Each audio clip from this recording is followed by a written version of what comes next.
Hello সবাইকে। তো part 2 তে তোমাদের অনেক অনেক স্বাগত জানাই। Good morning. তো আজকে সকালটা শুরু হচ্ছে মার খাওয়া দিয়ে।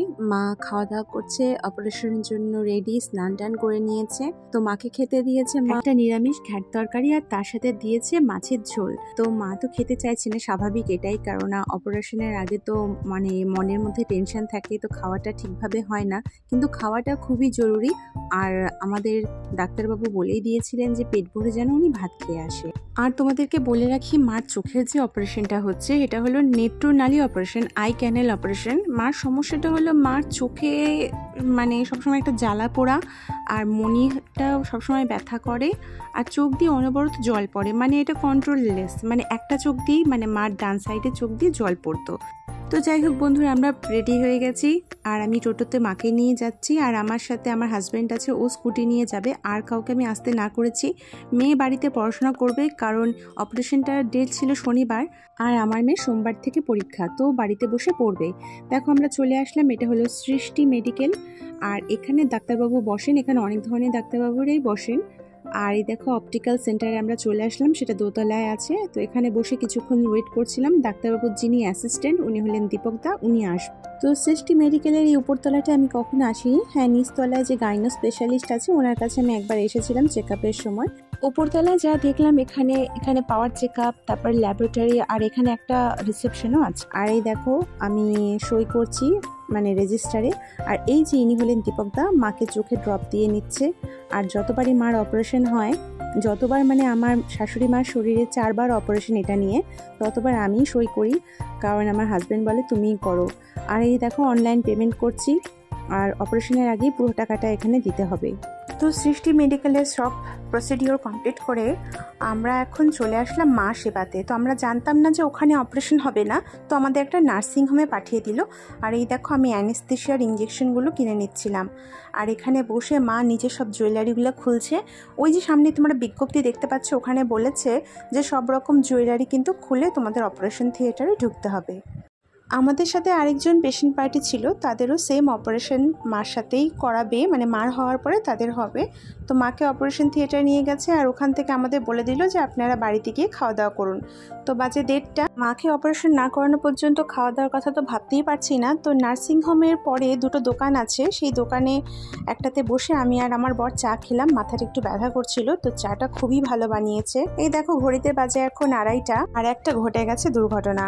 ঘটনাটা হয়েছে নার্সিংহোমের কয়েকটা সেক্টরে কারেন্ট চলে গেছে। তার মধ্যে ওটি, মার যেখানে অপারেশন হবে, আর কয়েকটা রুমে কারেন্ট চলে গেছিলো, যার জন্য অপারেশন করতে করতে 3:30 বেজে গেছে। আর এখন বাজে 4টা। আমরা ওয়েট করছি কতক্ষণে অপারেশন হবে। আর কতক্ষণ ওয়েট করতে হবে ভগবান জানে। কিন্তু মা প্রত্যেকবারই এরকমই কিছু না কিছু একটা খেল দেখায় সবসময়। মনে আছে নিউটিয়ার কথা?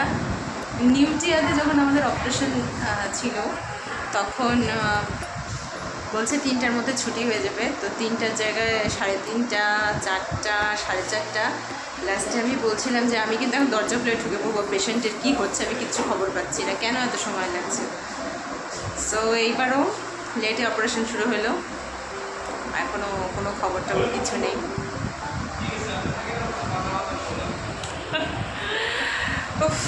আমার তো টেনশনে হাসি পায়, হাসছি কিন্তু আমার ভেতর ভেতরে বুঝতে পারছি যে চলো। সত্যি বলছি বন্ধুরা, ভীষণ টেনশন হচ্ছিল। আর আমি বারবার মানে ওয়েটিং রুম থেকে করিডর থেকে ওয়েটিং রুমে ঘোরাঘুরি করছিলাম। তো করতে করতে দেখলাম একটা ছোট্ট 2 বছরের একটা বাচ্চা মেয়ে, ওর এরকম পা ভেঙেছে। তো দেখো মার অপারেশন এখন হয়ে গেছে। প্রথমে আমি ঢুকেছিলাম, তারপরে আমার বর ঢুকেছে। তো আমি ওখানে একটা ভিডিও করতে পারিনি, তো এতটাই বিজি হয়ে গেছিলাম। তো ওই দিনকে আর কোনো ভিডিও তোমাদেরকে দেখাতে পারিনি, আমাদের এক্সট্রিম লেট হয়ে গেছিলো। তার মধ্যে রাত্রেবেলা জঙ্গলের রাস্তা দিয়ে আমার বর চলে এসেছে বাড়িতে, মানে হ্যামিল্টনগঞ্জে। তো পরের দিনের ভিডিও এটা। তুই পরের দিন দেখো, ডাক্তারের কাছে আমাদের চেক আপ ছিল 10টার সময়। তো মাকে নিয়ে যাচ্ছিলাম, আর টোটোওয়ালাটা খুবই আস্তে আস্তে গাড়ি চালাচ্ছিল। তো পৌঁছে গেছি, গিয়ে দেখি আমাদের নাম্বার 2 নম্বরে। তো মার মুখটা দেখো কীরকম লাগছে, চোখ মুখ ফুলে গেছে। তো আমি ভিডিও করছিলাম আর মাকে দেখাচ্ছিলাম, মা দেখো তোমার মুখটার অবস্থা কীরকম লাগছে। তো অনেকক্ষণ ওয়েট করার পরে ডক্টর চলে এসেছে, আর যিনি অ্যাসিস্ট্যান্ট দীপকদা উনিও চলে এসেছে, আমাদের রিপোর্টটা জমা নিয়ে নিয়েছে, প্রেসক্রিপশনটাও জমা নিয়ে নিয়েছে। তো বন্ধুরা এখন বাড়ি ফেরার পালা। আমাকে ডক্টর পারমিশন দিয়েছে যে হ্যাঁ আপনি এখন পেশেন্টকে নিয়ে যেতে পারেন। তো আমরা চলে এসেছি আলিপুরদুয়ার জংশন স্টেশনে, যেটা আমি আগের ব্লগে তোমাদেরকে দেখিয়েছিলাম। আর এটা দাঁড়িয়ে আছে কাঞ্চনকন্যা এক্সপ্রেস, তোমরা অনেকেই নাম শুনেছো। তো দেখো এই যে মা বসে আছে, আমি বসে আছি, আর মায়ের চোখের অবস্থাটা দেখো। মাকে ব্যান্ডেজ খুলে দিয়েছে, কতটা সেলাই পড়েছে, আর এক সাইডটা একটু ফোলাও আছে। তো যাই হোক চলো ট্রেনে উঠে পড়ি। এই যে ট্রেনে উঠে পড়লাম, ট্রেনটা ছেড়ে দিল, আমরা এখন জঙ্গলের রাস্তা পার হচ্ছি। আর এই জায়গাটায় ট্রেন খুবই আস্তে চালায়, কারণ অনেকবার ট্রেনের সাথে হাতির অ্যাক্সিডেন্ট হয়েছে, অনেক হাতি মারা গেছে। তো বন্ধুরা আজকের ব্লগটা এখানেই শেষ করছি। তো দুদিন মানে একটা ধকলের মধ্যেই আমাদের কাটলো। তো নেক্সট ভিডিওতে আমি ভাবছি তোমাদের সাথে শেয়ার করব যে মার জীবনের 4টা যে অপারেশন, ওটার এক্সপিরিয়েন্স কীরকম ছিল। চলো দেখা হচ্ছে নেক্সট ব্লগে, বাই।